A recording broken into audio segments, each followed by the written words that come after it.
Good morning, and welcome back to Good Morning Tobago right here on Tobago Updates. This morning, we are still chatting about the crime situation in the island of Tobago that we have been seeing escalating. Now, there have been a number of discussion and a number of strategic briefings, media briefings by the Chief Secretary. We even saw the Prime Minister, Dr. Keith Rowley, coming to Tobago, and we heard talks about them devising strategies and, just coming up with ideas to implement to see that crime situation reduce. However, since then, we have not seen any significant reductions. Yet every time there is a crime or a murder taking place on the island, there's a new idea being presented. Now, recently we heard the Chief Secretary indicating that one of those crime fighting mechanisms that they want to put in place is by getting some of those smaller boats to assist the Coast Guard in their patrols. And we heard that the former police Commissioner Gary Griffith, he had some comments to make on that. And this morning, he is here to chat with us here on Tobago Updates once more.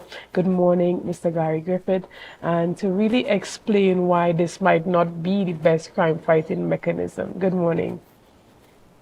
Hi, good morning. Yeah, it's not to say that it's not the best. It's actually the worst crime fighting idea I've ever heard about Tobago in decades.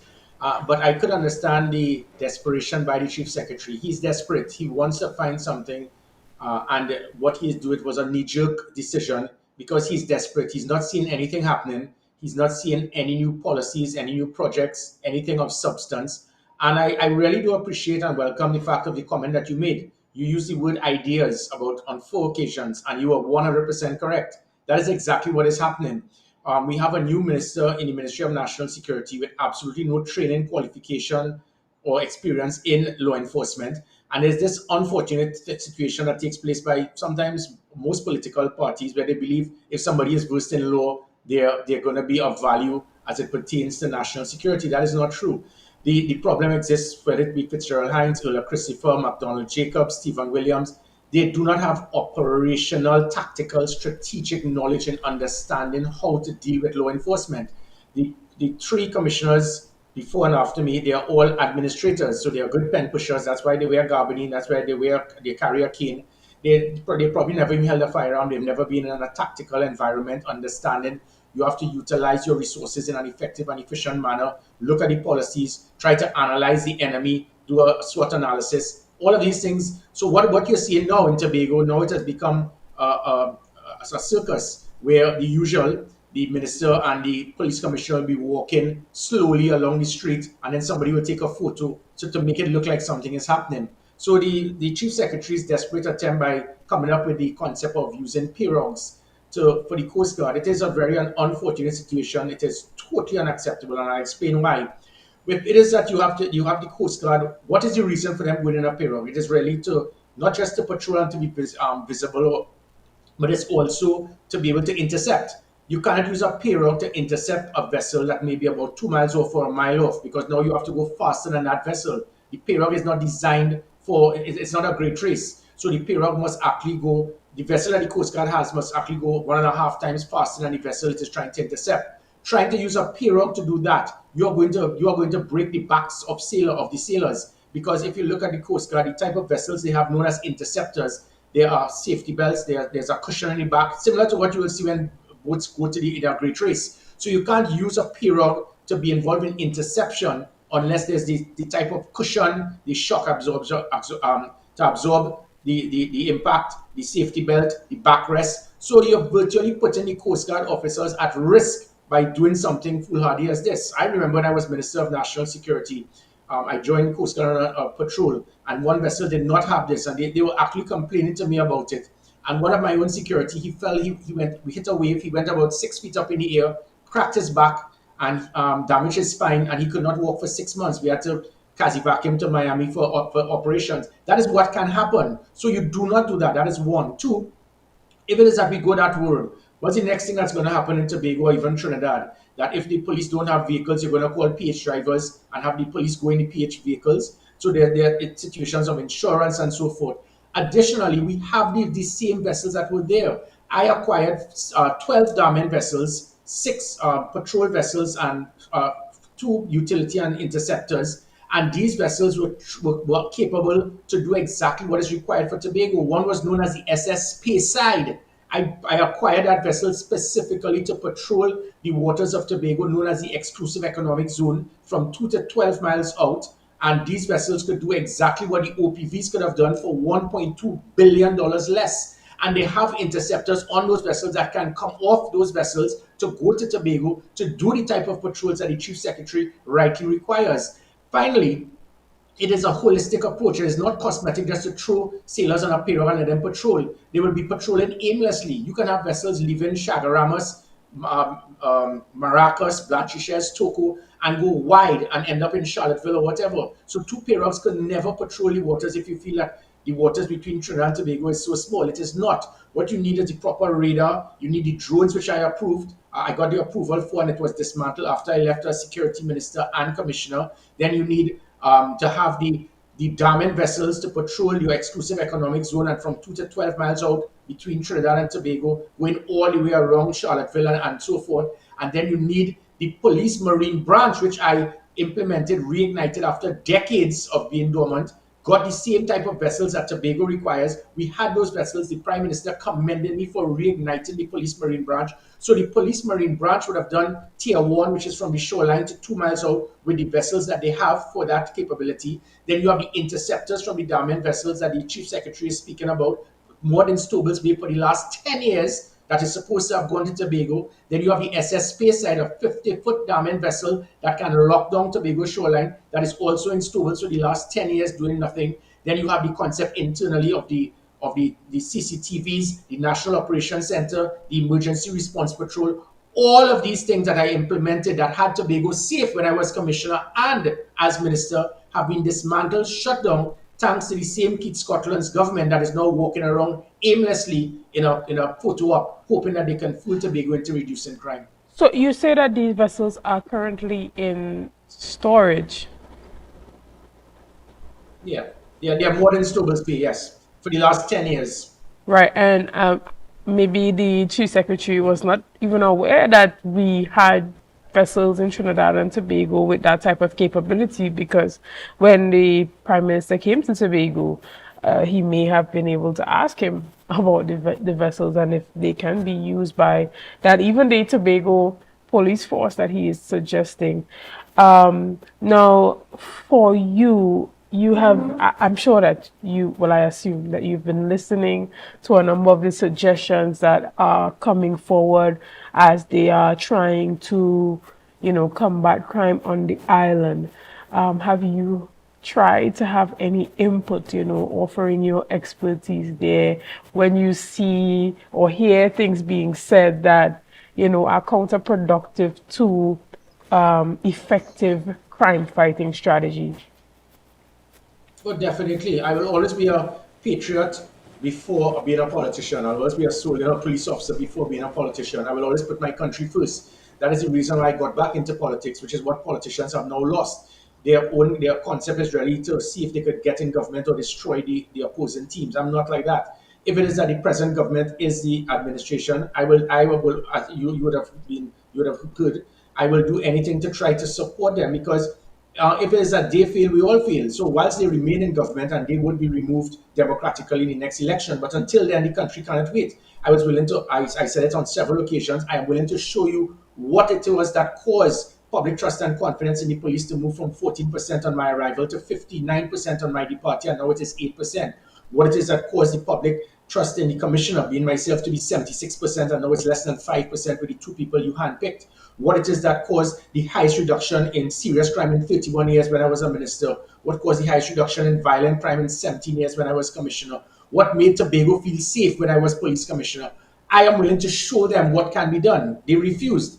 Unfortunately, Foley Augustine, the one thing he has copied from Keith Rowley is the same thing that he has done. He has actually blocked me. So I think it is so unfortunate, if not immature, when you're a political leader and you try to block calls from another political leader. I'm not your enemy. I'm here to assist you. So maybe it is Tobago should ask Mr. Foley Augustine, why did you block Gary Griffith from having any conversations? I would have contacted him and say, Foley, this is what has happened. This is what we have done. He has refused to meet with me. He has refused to communicate with me. He has refused to have any interaction with me, to the point of being so childish that he decided to block me on WhatsApp.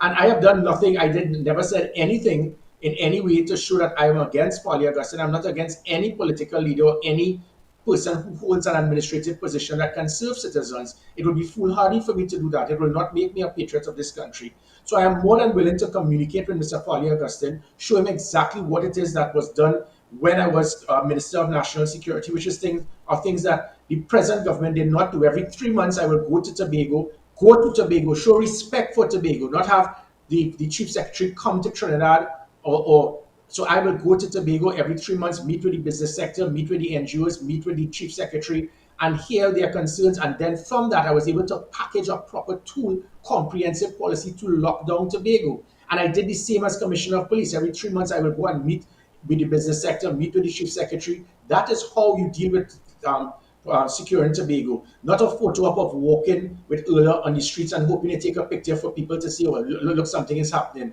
And these are where ideas will come out. If it is you have persons who are very well versed in a field, you meet with them, you communicate with them, you see what can be done and achieved. So I think the question should be up to Paulie Augustine. Why have you been so irresponsible to want to block communicating with Gary Griffith when I'm not in government, I'm not the enemy, and most probably I may not. Well, again, I'm not too sure if it is that the NTA will have candidates in Tobago, but that's irrelevant. He should be a little more mature to understand by communicating with me, it just might save a life or two in Tobago.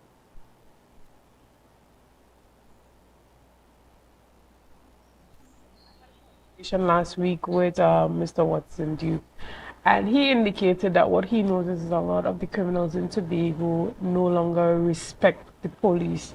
Do you agree with this sentiment?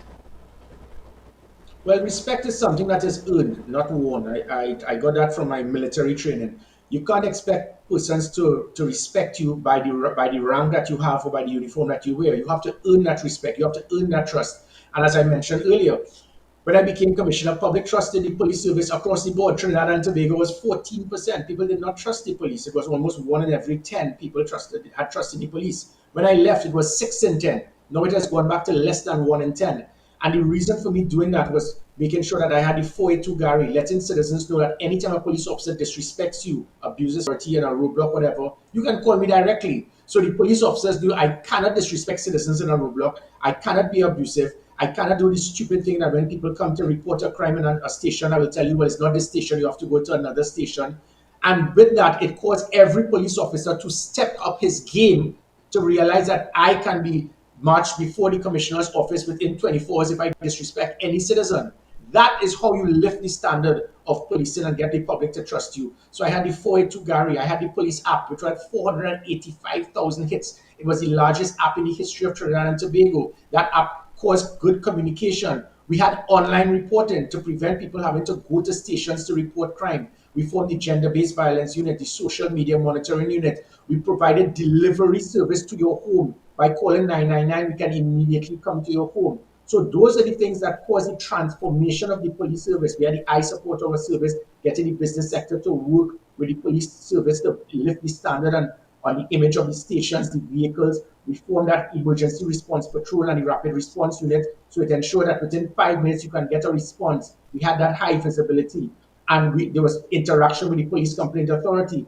That is what transformed the police service. So as much as Mr. Duke will state that there's a lack of trust, the lack of trust is not because of the officers. These are the same officers that had public trust at 60% just a few years ago. So it is not the officers, it is the leadership, the hierarchy, the minister, the commissioner. If you decide to shut down and dismantle the things that made the police officers accountable, we measured their performance, we had the proper management and leadership. That is what lifted their image, lifted the morale of the police officers. And by doing that, it caused an interaction with the public and the police. And by the public now giving the police information, it caused the police now to be able to secure the same citizens who now respect them. It was a win-win situation. It has now been lost, no fault of the police officers, but because of just bad administration, bad leadership, bad management.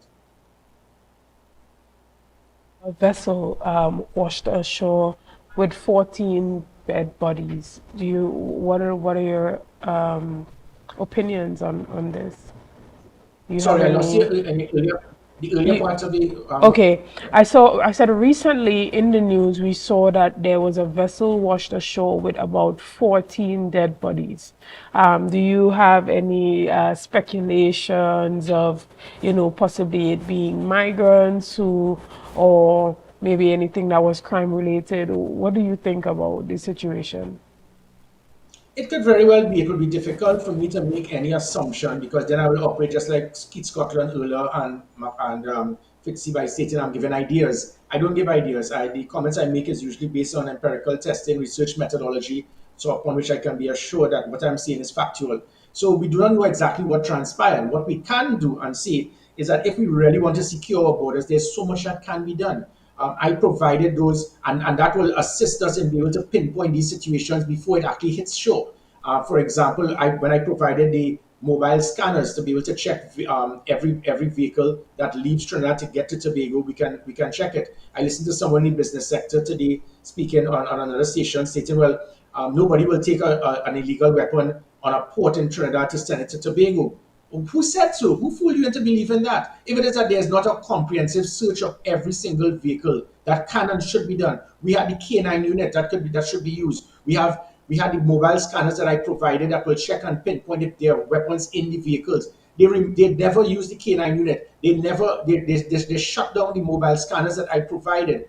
And we have the most ridiculous thing: if somebody is going to Tobago on the port, you have to go through a walkthrough scanner. But the vehicles that are going through, that they are not checked. So whether it is somebody is providing goods, means whatever, dry goods, their own private vehicle, you can easily hide an illegal weapon and you can bring it across.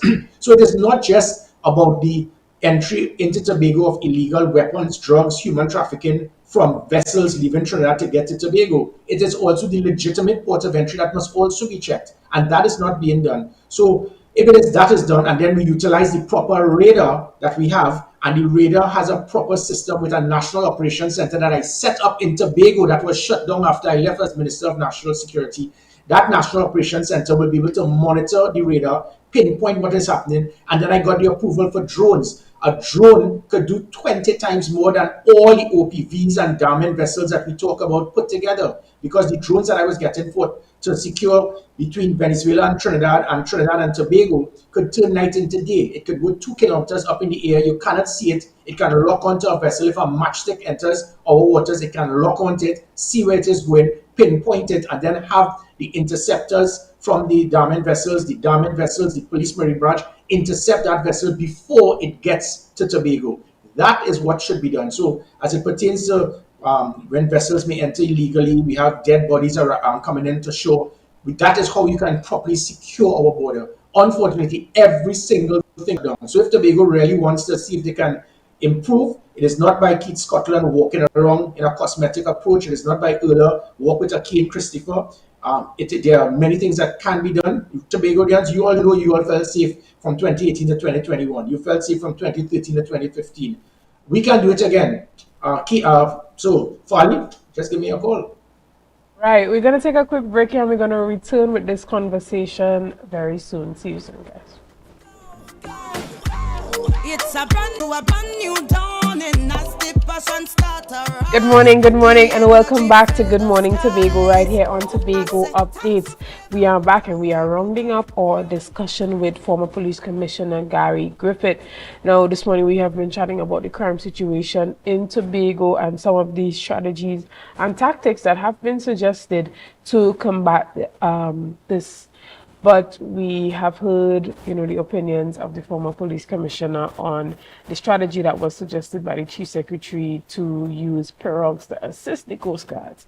But another thing that happened just a few weeks ago, the Prime Minister indicated that he was going to take legal action against you for claiming to have received money from him to prosecute his political opponents. How has that gone? Has he actually initiated legal action against you? Yeah. This is me still waiting for that letter. I'm still bored. I'm yawning away waiting on that letter. Excited, looking forward to it. It's boring me. Why Yeah. will it? So after a month of that grand charge, I'm still waiting on that letter because the one thing with defamation is that defamation is only that if it is not true. The fact of the matter is that $41 million actually was actually pumped into the Trinidad and Tobago police account. There was no procurement process. There was no tender process. The cabinet note was drafted by the politicians. It was given to me. I was contacted by senior government officials. The senior government officials told me, we are going to, you are to go to London. You are to meet with certain persons. These are the individuals that you would hire. They would be paid by the government. We'll send it through the police account, so it will not look like it's coming directly from the government. We will draft the cabinet note. These are the persons that you would hire, and these are the matters that they would investigate. Any other country in the world will see that as a communist country, as a dictatorial country. And what it is he's speaking about, what is there defamatory on that? That is fact. So if he's stating that he was not aware that $41 million left the treasury to get into the police account, and it was used specifically to hire someone without my interest to say that I wanted this person specifically, and then you decide to state these are the cases that she will investigate, is not so. It's not about what the prime minister did was illegal. It is about ethics. It's unethical, because this was the same police service that for 6 months of every fiscal year I had to try to get funds for 7,000 police officers in 120 stations with 1,700 police vehicles. Can't get meals for the recruits, cannot pay the electricity bills, cannot pay for IT, cannot pay for fuel, cannot repair vehicles. For 6 months, I couldn't get a cent. But every time these UK attorneys call and they drop tools, the politicians will call me. Why are they dropping tools? Because no funds have come into the police account. Don't worry, I'm sending it now, Gary. Bam, and it will come in immediately. When it is that politicians try to use taxpayers' money specifically to home in to investigate political opponents, now you're trying to politicize the police service. And I think that is immoral, it is unethical, it is unacceptable. And anybody who is a PNM till they die, would you want that if the shoe is on the other foot? You must always walk in someone's shoes before you try to cast judgment on others. And this is what I am speaking about. You must not have a government that is so caught up in only trying to target political opponents. Your job is to provide the resources, yes, but you can't provide the resources and the funding and pigeonhole it into telling the police service, this is what the funds must be to target these political opponents. That is democratic dictatorship. So I'm still waiting on his letter. When it comes to all things National Transformation Alliance, what can we see coming from you soon, specifically knowing that the general elections are going to be called very soon? Well, what you're definitely going to see is not the usual song and dance by political parties spending all their time and resources in trying to target, discredit, and attack their political opponents. That doesn't serve any purpose. My intention is to unite Trinidad and Tobago, to transform Trinidad and Tobago, to form an alliance within Trinidad and Tobago that this country has never seen before. I recall when Basdio Pandey was Prime Minister and Patrick Manning was opposition leader. Every time there's an event at the diplomatic center, Mr. Pandey will invite Patrick Manning. He will walk quarter mile to the gate to meet Mr. Manning, and they will walk in harmony. That is what is required in this country. When you have a chief secretary blocking the call of a previous commissioner or a political leader, you have a prime minister telling a commissioner, use these funds, and these funds are to be used specifically to investigate political opponents. That is what has destroyed the country. Our country has been divided. And guess who wins? The criminals, because they are united. And we are dividing the country based on politics, based on race, ethnic composition, religion, geographical location. It has to stop. We unify the country. We come under one goal versus good versus evil. It's not about political affiliation anymore. That's what I intend to do. I intend to find an avenue that when we get into government, we are going to transform this country that it has never seen before, uniting the country. We must not be united just because of the 2 days of carnival in Trinidad or when it's carnival in Tobago, and we forget about how you vote is not how you party. It must be like that throughout the year. And if we do that, the love, the harmony, the respect for each other can come back. And that's what I intend to do. I intend to make sure that we can find a way to ensure the fundamental rights of citizens can be achieved, which is that to live, your right to safety and security. And the NT, what we continue to show is the policies, the plans, the political will, based on having the right people that can transform Trinidad and Tobago in every aspect. The same way I was able to transform the police service, I give the assurance to Trinidad and Tobago, we are going to transform every arm in the public service in the same way by measuring their performance, making them accountable, providing good leadership, and providing good management. Excellent. So we want to thank you so much for giving us your time here this morning and giving us your perspectives on some of those strategic moves that have been suggested by the current administration, specifically, with that new minister in the Ministry of National Security coming to Tobago to have his walkabouts with the police commissioner. We hope to see actual crime transformation coming out of these visits and these talks. You don't seem to be as optimistic, but we really do wish to see an improvement in the crime situation in Tobago. So again, we thank you for coming on this morning. Unfortunately, that's the end of the discussion this morning. We want to thank you guys for sticking with us. We want to thank you for your likes, your shares, and your comments. And thank you for all that you have been doing to make Tobago Updates the #1 broadcaster on the island of Tobago. Thank you and have a great day. Start to rise, the energy fill the sky.